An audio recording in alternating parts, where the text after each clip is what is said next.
Cada dia que passa, sua ansiedade só aumenta. Então fica aqui que no vídeo de hoje eu vou trazer algumas dicas práticas para você lidar com a ansiedade no momento da crise. Eu sou Márcia Verônica, sou psicóloga, terapeuta racional emotiva comportamental. E se você acredita que a racionalidade pode te ajudar a ter uma vida mais leve, já se inscreve no canal e deixa seu joinha.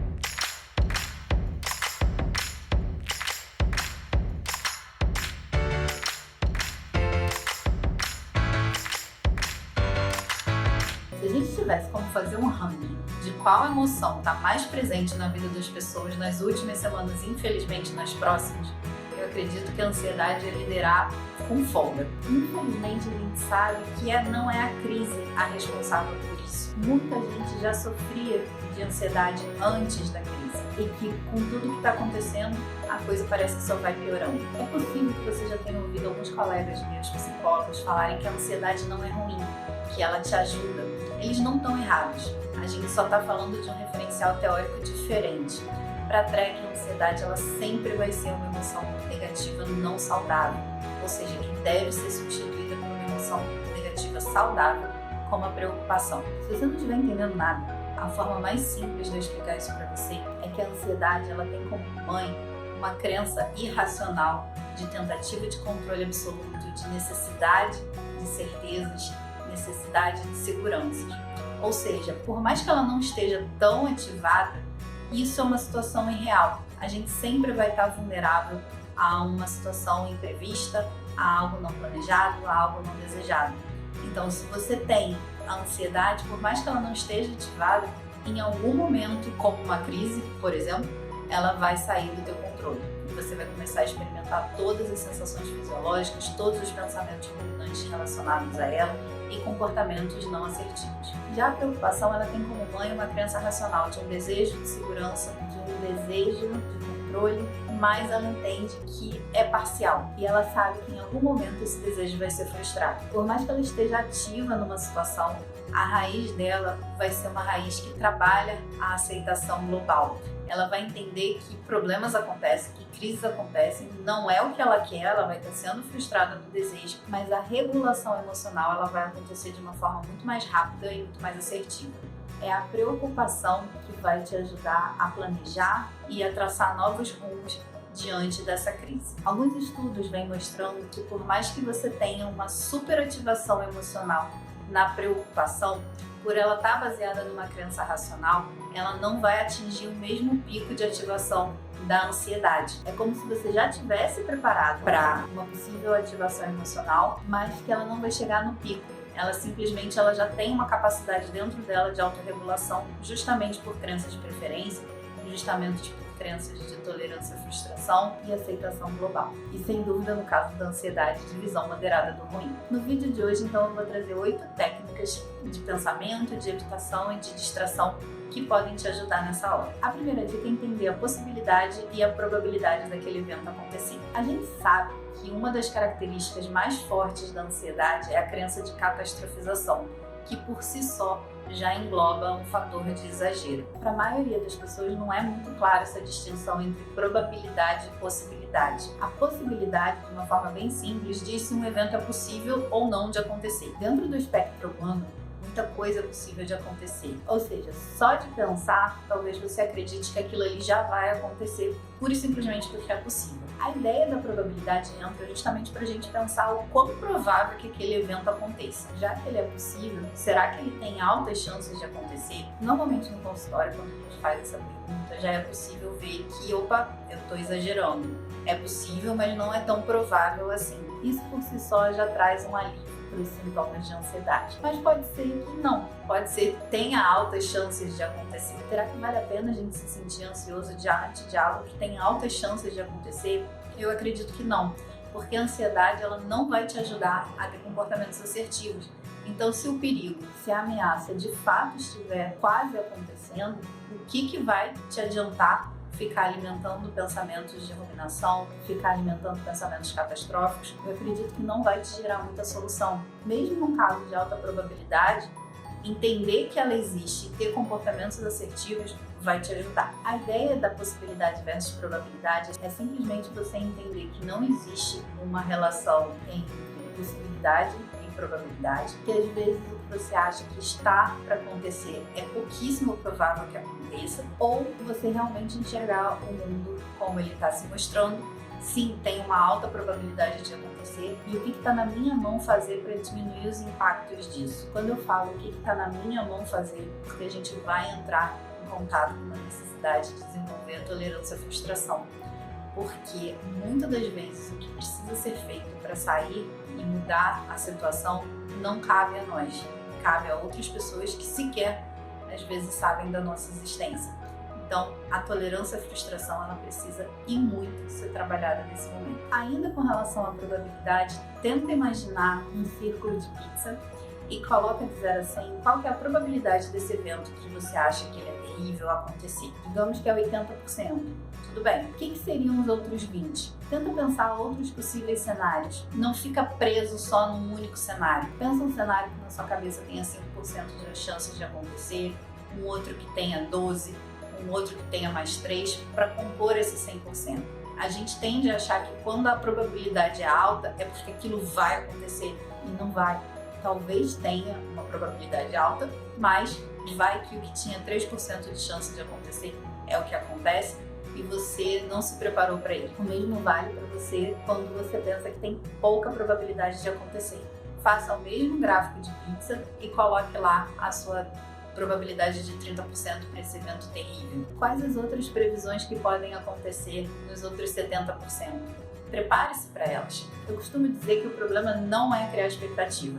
O problema é quando a gente só tem criatividade para criar uma expectativa. Se a gente criar várias, a gente vai começar a ter que dividir o peso entre elas. Digamos que eu consiga criar 5 expectativas. Dividindo o peso médio aí de 20% de cada, eu não sei qual que realmente vai acontecer e eu posso me preparar um pouquinho para cada um. Quando uma dessas acontecer, eu vou estar minimamente preparado. Não vai ser algo tão terrível. Eu já fui capaz de antecipar esse cenário e saber o que está nas minhas mãos que eu poderia fazer quando ele acontecesse. A probabilidade ela vai te ajudar a enxergar que o futuro ele não é determinista, muito menos o seu pensamento determina o futuro. A dica 2 vai mais ou menos nessa linha, que é sensação versus realidade. Você já ouviu falar em pensamento emocional? É um conceito super interessante, daria para ficar um vídeo inteiro falando sobre isso, mas o que você precisa saber para fazer essa técnica não é o fato de você estar sentindo que determina que aquilo está acontecendo. Como assim? Quando a gente sente uma emoção, a gente tem uma resposta fisiológica, às vezes a gente tem uma resposta comportamental real. Aquilo ali está de fato acontecendo. Meu coração está disparado, minha mão está gelada.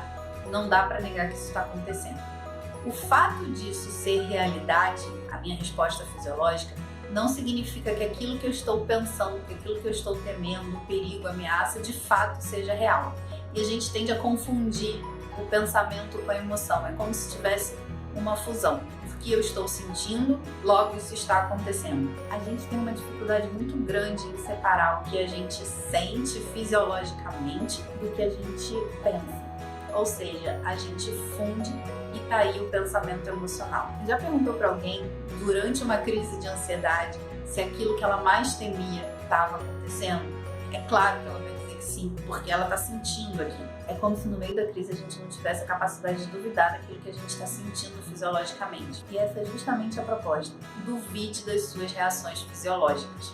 Duvide do que o seu corpo está sentindo. Busque dados de realidade, se aquilo que você está sentindo no seu corpo de fato é compatível com o que você está vendo na realidade. Às vezes até é, mas veja se é proporcional. Se for real, a dica 1 ela vai te ajudar a entender se a probabilidade daquilo acontecer ela é alta ou não. Se não for real, talvez uma das outras dicas que eu vou te dar na sequência possam te ajudar a sair desse momento de crise. A terceira dica é a hora da preocupação. Estabeleça um horário para você se preocupar. Sim, não é pegadinha. Pega a sua agenda e separa 15 minutos de manhã, 15 minutos de noite para se preocupar. Você não vai fazer mais nada nesse período além de se preocupar. Com o quê? Sua cabeça se encarrega disso. Mas tem um detalhe. Você só vai se preocupar nesse período. Toda vez que vier na sua cabeça uma preocupação e você não tiver nesse horário, você vai falar, não, agora não é hora de eu me preocupar, a hora de eu me preocupar é 1h15 da tarde. E não se preocupa, volte a fazer, fique tranquilo, porque você vai ter a hora 1h15 para se preocupar. Chegou 1h15, marca no cronômetro e preocupe-se. Faça todos os pensamentos catastróficos, pense em tudo que talvez não seja muito real, mas pense, se esforce. Tá quase desistindo, se esforça mais. A gente sabe que você se preocupa 24 horas por dia, 15 minutos não vai ser difícil. Quando terminar o seu cronômetro, os 15 minutos, você para e vai fazer outra coisa. É importante você começar a desenvolver a habilidade de escolha do pensamento. Escolher o que você vai pensar, escolher onde você vai colocar a sua atenção. Ninguém está dizendo aqui para você não ter pensamentos exagerados.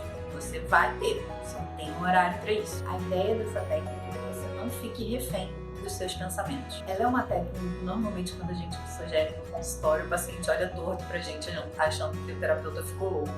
Mas acredite, é uma das técnicas que mais funciona. A quarta dica vai na mesma linha, que é papéis e rotinas. A gente já falou aqui em um outro vídeo sobre a importância de ter uma rotina psicologicamente saudável. É importante que você tenha um planejamento de atividades que você precisa cumprir ao longo do dia. Se você já tem a sua rotina, observe se você está fazendo todas as atividades sempre com o mesmo papel.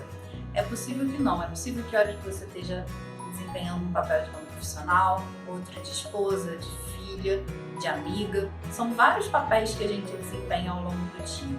E para isso é importante que a nossa rotina ela contemple tudo isso. É importante que você estabeleça horários para saber em que momento você vai estar totalmente dedicada a desempenhar um papel. Está muito acontecendo e as pessoas estão reclamando que uma coisa é você fazer home office com seu filho na escola, outra coisa é você fazer home office com a criança pulando na sua frente. Realmente é um desafio a mais. A dica é, estabeleça para ela também essa rotina e os papéis a serem desempenhados. Você pode tentar combinar a sua rotina de produtividade no trabalho quando o seu filho estiver numa aula online. Ou você pode tentar ver com seu marido, com sua esposa, uma forma de eles ficarem com a criança enquanto você está trabalhando e depois revezar. Existem formas de serem pensado isso, mas para isso precisa conversa e precisa estabelecimento de rotina e horários bem definidos. A quinta dica é pratique meditação guiada, exercícios de atenção plena e mindfulness. Tirar o foco dos seus pensamentos de perigo e ameaça e colocar em qualquer outra coisa vai te ajudar a se sentir aliviado, vai te ajudar a não sentir os sintomas de ansiedade. Esse tipo de exercício não é um exercício simples de ser feito. Muitas das vezes a gente já está habituado a se conectar com coisas que não ajudam a gente a se sentir bem. Então é importante que para você que talvez seja iniciante, pratique meditação guiada. Uma dica muito comum, até a questão da necessidade de controle absoluto, às vezes faz com que pessoas façam download de 5 apps de meditação, sigam sei lá quantos mil canais mindfulness. Tome cuidado com o exagero. O exagero ele é característico da ansiedade. Escolha um aplicativo, um canal, um profissional que tenha referência no mercado e siga as orientações que ele faz. Tem muita gente disponibilizando conhecimentos diariamente para ajudar pessoas como você que possam estar sofrendo no momento da crise. Escolha 1 ou 2 no máximo e siga. É importante você ter em mente que você não vai conseguir fazer esses exercícios logo de cara. São exercícios de treino. Treino exige repetição para que a gente chegue a uma melhor prática. Encare a meditação, o mindfulness, a atenção plena, como treino de habilidade atencional. Onde você vai querer colocar a atenção do seu pensamento naquele momento? No início, quando a gente está aprendendo qualquer habilidade, a tendência é a gente falhar. E se a gente desistir, a gente não vai conseguir melhorar e aí sim não vai ter adiantado de nada. Provavelmente só vai aumentar a tua ansiedade, que você vai falar, meu Deus, nem isso está me ajudando. Então não vamos por aí. Aceite que ao longo da tua caminhada vai ter falhas e treine de forma persistente essa nova habilidade. A dica 6 é o lugar seguro. Imagine um lugar só seu, não precisa contar para ninguém. Um lugar que te remeta à segurança. Como é que é a temperatura desse lugar? Qual que é o cheiro desse lugar? Tem alguém? Você está sozinho?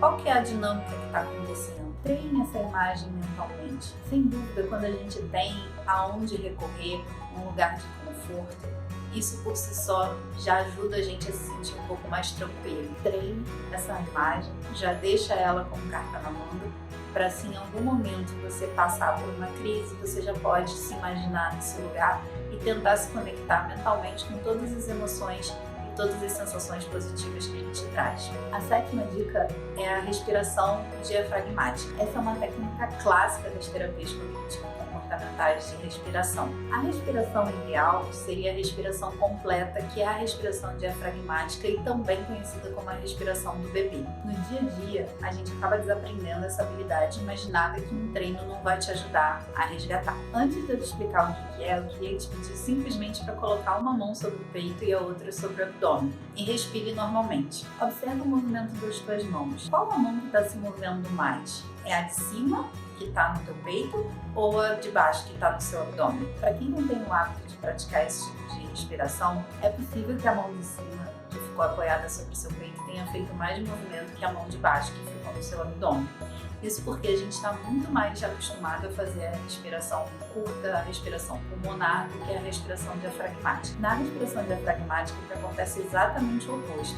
A mão que ficar sobre o abdômen, ela vai se mover mais do que a mão sobre o peito. O ideal é que a mão sobre o peito ela ficasse praticamente imóvel. Para iniciar a prática, para quem ainda não tem essa habilidade, eu sugiro que comece ela deitado, depois faça sentado e aprenda a fazer em pé e num quarto momento sem as mãos. É importante você colocar a tua concentração na respiração e também observar se a sua mão de baixo do abdômen, ela de fato está se mexendo. Quando a gente faz o ciclo da respiração completo, o diafragma desce e o abdômen expande. E quando a gente inspira, o diafragma sobe e o abdômen contrai. Isso vai fazer com que, se você estiver deitado, por exemplo, na inspiração a sua mão do abdômen ela vai subir e na expiração ela vai descer. Para você garantir o ciclo completo do ar, conte até 4 na inspiração e conte até 8 na expiração. À medida que você vai ganhando prática nessa nova habilidade, você já pode praticar essa respiração em qualquer momento da sua vida. A ideia básica dela é que você é capaz de regular o ciclo da sua respiração, simplesmente tirando o foco da sua respiração. A gente sabe que se você focar a sua atenção na sua respiração, pode ser que você observe que ela está alterada e fique mais ansioso ainda. Então, por isso, coloque a sua atenção, num primeiro momento, nas suas mãos. Qual mão que está mexendo mais que a outra, qual mão que não está. E aos poucos, só quando você já estiver tendo essa habilidade, que você vai tirando a sua mão. Mas se você ainda precisa colocar a atenção na sua mão, não tem problema nenhum você colocar onde você estiver passando pela crise, a mão sobre o peito, a mão sobre o abdômen e fazer o exercício. A última dica é o relaxamento muscular progressivo. Essa técnica é uma das técnicas clássicas da terapia cognitivo-comportamental de relaxamento fisiológico para aliviar a tensão que a ansiedade gera no nosso corpo. Como ela é uma técnica muito longa e esse vídeo já está muito longo, eu vou deixar um link para você fazer o download do passo a passo dessa técnica, mas ela é muito útil no momento da crise e também para a insônia. É importante que você treine essas técnicas no ambiente neutro para que você vá desenvolvendo a habilidade e na hora da crise você poder usar ela com mais assertividade. Essas foram as 8 dicas que eu trouxe para vocês. A maioria dessas técnicas elas são conhecidas como técnicas de evitação e distração. Não são a primeira opção de um terapeuta TRED, mas é inegável o quanto elas são efetivas e o quanto elas ajudam. Nesse momento a gente entende que é saudável a gente lançar a mão de todas as técnicas que são efetivas, que têm comprovação científica, para te ajudar a sair desse sofrimento. Espero que uma dessas técnicas, ou muitas, ou a combinação delas, ajude você a ter uma vida mais leve. E a gente se vê no próximo vídeo.